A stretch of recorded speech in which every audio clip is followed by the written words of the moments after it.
Bhakti-Yoga by Swami Vivekananda.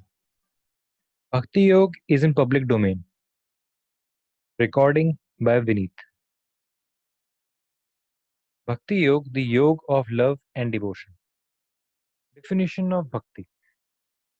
Bhakti-Yoga is a real, genuine search after the Lord, a search beginning, continuing, and ending in love. One single movement of the madness of extreme love to God brings us eternal freedom.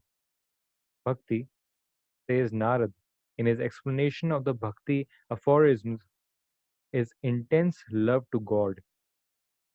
When a man gets it, he loves all, hates none. He becomes satisfied forever. This love cannot be reduced to any earthly benefit, because so long as worldly desires last, that kind of love does not come. Bhakti is greater than karma, greater than yoga, because these are intended for an object in view, while bhakti is its own fruition, its own means, and its own end. Bhakti has been the one constant theme of our sages. Apart from the special writers on bhakti, such as Chandalye or Narad, the great commentators on the Vyasa Sutras, evidently advocates of knowledge, Gyan, have also something very suggestive to say about love. Even when the commentator is anxious to explain many, if not all, of the texts so as to make them import a sort of dry knowledge, the sutras, in the chapter on worship especially, do not lend themselves to be easily manipulated in that fashion. There is not really so much difference between knowledge, jnana, and love bhakti, as people sometimes imagine.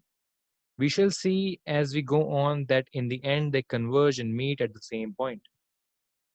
So also is it with Rajyog, which when pursued as a means to attain liberation, and not as an instrument to hoodwink the unwary, leads us also to the same goal.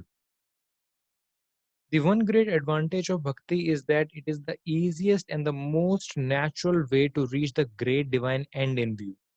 Its great disadvantage is that in its lower forms, it is oftentimes degenerates into hideous fanaticism. The fanatical crew in Hinduism or Mohammedanism or Christianity have always been almost exclusively recruited from these worshippers on the lower planes of bhakti.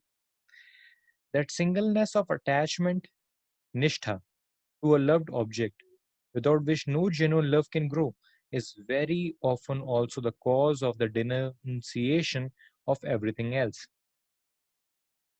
All the weak and undeveloped minds in every religion or country have only one way of loving their own idol, by hating every other idol.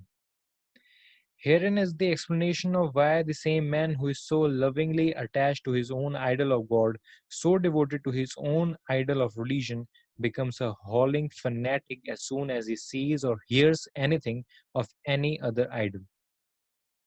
This kind of love is somewhat like the canine instinct of guarding the master's property from intrusion. Only the instinct of the dog is better than the reason of man. The dog never mistakes its master for an enemy in whatever dress he may come before it. Again, the fanatic loses all power of judgment.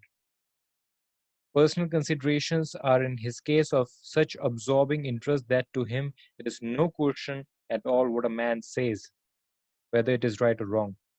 But the one thing he is always particularly careful to know is who says it. The same man who is kind, good, honest, and loving to the people of his own opinion will not hesitate to do the vilest deeds when they are directed against the persons beyond the pale of his own religious brotherhood. But this danger exists only in that stage of bhakti which is called the preparatory, boni. When bhakti has become ripe and has passed into that form which is called the supreme, para, no more is there any fear of this hideous manifestation of fanaticism. That soul which is overpowered by this higher form of bhakti is too near the God of love to become an instrument for the diffusion of hatred. It is not given to all of us to be harmonious in the building up of our characters in this life. Yet we know that each character is of the noblest type in which all these three, knowledge and love and yoga, are harmoniously fused. Three things are necessary for a bird to fly: two wings and the tail as a rudder for steering. Jnana is the one wing, bhakti or love is the other, and yoga is the tail that keeps up the balance. For those who cannot pursue all these three forms of worship together in harmony and take up therefore bhakti alone as their way, it is necessary always to remember that forms and ceremonials, though absolutely necessary for the progressive soul, have no other value than taking us on to that state in which we feel the most intense love to God. There is a little difference in opinion between the teachers of knowledge and those of love, though both admit the power of bhakti. The Gyanis hold bhakti to be an instrument of liberation.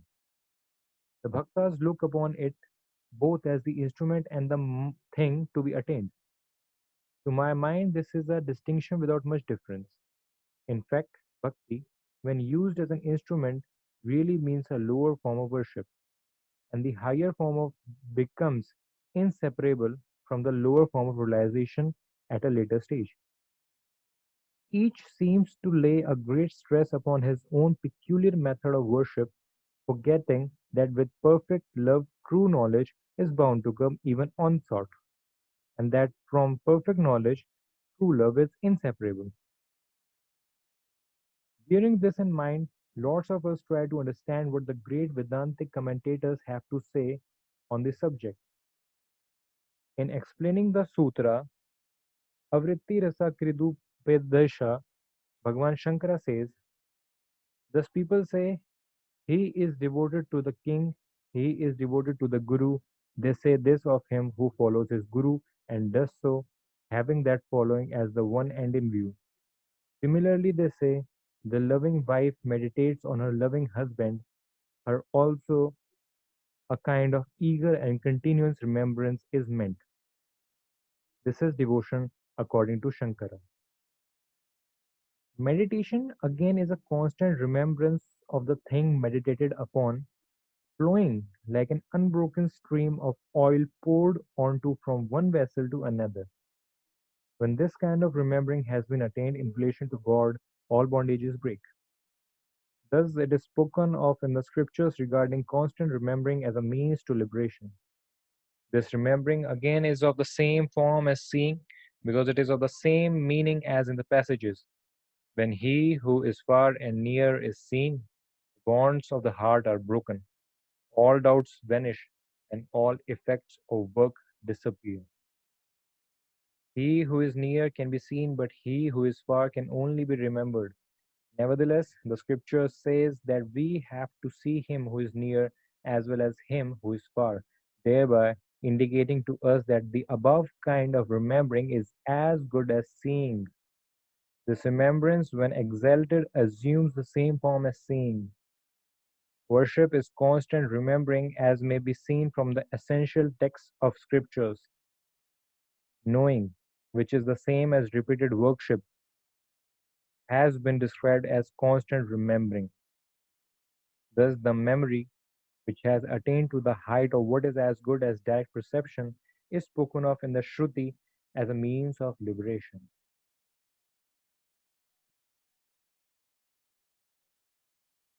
This Atman is not to be reached through various sciences, nor by intellect, nor by much study of the Vedas. Whomsoever this Atman desires, by him is the Atman attained. Unto him this Atman discovers himself.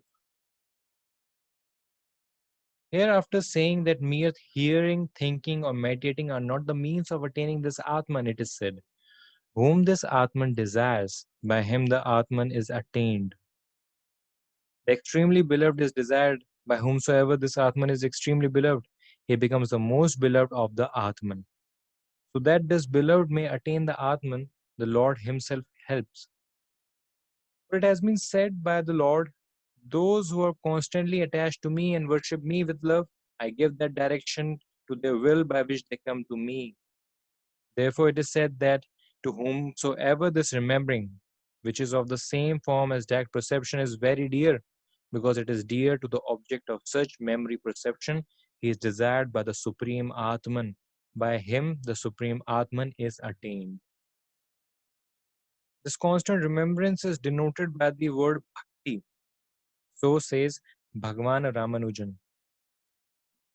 So, in commenting on the Sutra of Patanjali, or by the worship of the Supreme Lord, Boja says, Parinidha is that source of bhakti in which, without seeking results, such as sense enjoyments, etc., all works are dedicated to that teacher of teachers.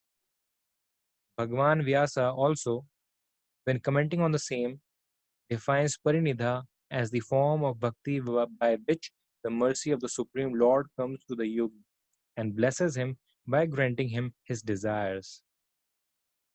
According to Chandalier, bhakti is intense love to God.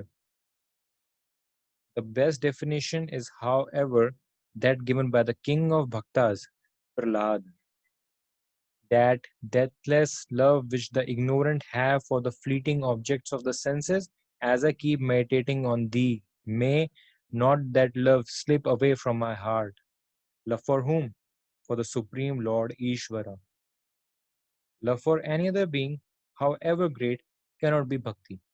For as Ramanuja says in his Sri Bhashya, quoting an ancient acharya, a great teacher, from Brahma to a clump of grass, all things that live in the world are slaves of birth and death caused by karma. Therefore, they cannot be helpful as objects of meditation because they are all in ignorance and subject to change. In commenting on the word anurakti used by Chandilier, the commentator Swapneshwara says that it means anu, after, and rakti, attachment. That is, the attachment which comes after the knowledge of the nature and glory of God.